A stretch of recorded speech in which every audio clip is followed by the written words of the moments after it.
Fala pessoal, tudo jóia? Legal, hoje a gente vai ver então o presente simples na interrogativa, tá? Se você caiu aqui de paraquedas, eu recomendo que você assista às aulas anteriores, as duas aulas anteriores, que você vai aprender o presente simples na afirmativa e na negativa, tá legal? Então, novamente aqui, para quem está chegando agora, o que você vai aprender nessa aula se aplica para todos os verbos, todos, com exceção de um verbo, o verbo to be, como é visto nas primeiras aulas desse canal, tá bom? Aula 1, 2 e 3. O verbo to be é diferente. Então, aqui, com exceção do verbo to be, que é diferente, é vitaminado, conjugamos apenas o sujeito he, she, it no presente simples. Então, você que assistiu às outras aulas da afirmativa e da negativa, sabe que a gente só se preocupa com o he, she, it. Tá? O que é de novo na interrogativa? A única coisa é que ao invés do auxiliar don't e doesn't, a gente vai ter o auxiliar do e does. Tá legal? E qual que é a diferença do do e do does? É a mesma de sempre. O does vai ser sempre usado para o he, para o she e para o it. Tá bom?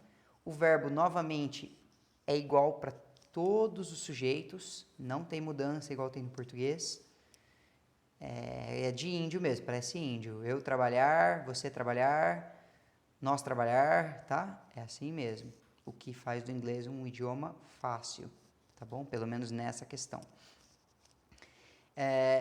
Então, é só isso. A gente inverte, tá vendo? A gente inverte a ordem do auxiliar com o sujeito, tá? Então, algumas perguntinhas que eu consigo fazer aqui com a tabela de explicação. Do you work, por exemplo? Do you eat? Você come, tá? Does she have a cell phone? Ela tem um celular? Tá bom? Então, essa é sempre a estrutura. Então, aqui, ó, nas frases interrogativas usamos o verbo auxiliar do para os sujeitos I, you, we and they, tá? E usamos o verbo auxiliar does para fazer perguntas com os sujeitos he, she e it, tá? Muito tranquilo. O verbo não sofre alteração nas frases interrogativas, pois o verbo auxiliar já foi alterado de acordo com o sujeito. Então, o verbinho aqui vai ser sempre o mesmo, como eu também já expliquei. Alguns exemplos aqui para você entender, fixar. Usei os mesmos exemplos das aulas do Simple Present na afirmativa e na negativa, tá? Só que agora eu coloquei na interrogativa. Does the boy go to the bakery every morning? O menino vai à padaria toda manhã? Do I sleep 7 hours a night? Eu durmo 7 horas por noite? Uma pergunta para você mesmo. Does the dog eat a lot of food? O cachorro come muita comida? Do Pedro and João play video game on weekends? O Pedro e o João jogam videogames aos fins de semana?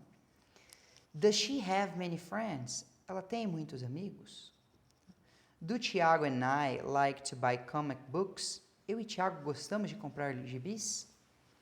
Does Davi watch TV every day? O Davi assiste TV todos os dias? Does the computer cost 2,000 reais? O computador custa 2.000 reais? Tá? Então, reparem aí que quando eu tive o sujeito it, he ou she, eu sempre usei o does. Tá? Quando os sujeitos foram I, you, we and they, a gente usou o do. Tá legal? Pessoal, a estrutura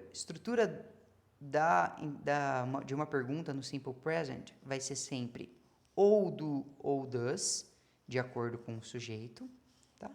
O sujeito, tá? Pedro, João, Maria, Tiago e Felipe, eu, você, ele, ela, quem quer que seja o sujeito. O verbo no infinitivo, sem alteração nenhuma. O complemento da pergunta. E, por fim, o question mark, o ponto de interrogação, tá? Detalhe aqui, que não está na planilha, mas acontece bastante e é, na verdade, o tópico da próxima aula. Então, você pode assistir a próxima aula para entender melhor o que eu vou falar agora.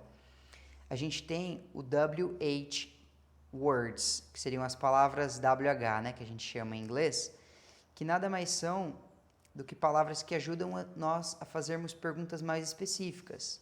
Por exemplo, what, where, how, when, tá? E algumas outras.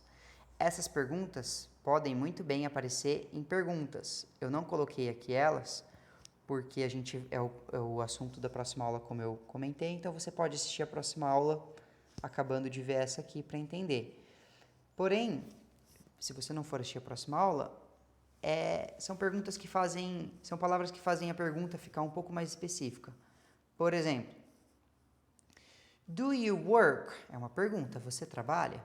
Certo? Do you work? É uma pergunta. Se você colocar o where na frente, que quer dizer quando, você vai perguntar, where do you work? Desculpa, quando não, aonde, where, tá? Então, where do you work? Aonde você trabalha? When é quando. Então, when do you work? Quando você trabalha? How do you work? Como você trabalha? What time do you work? Que horas você trabalha? Qual horário você trabalha?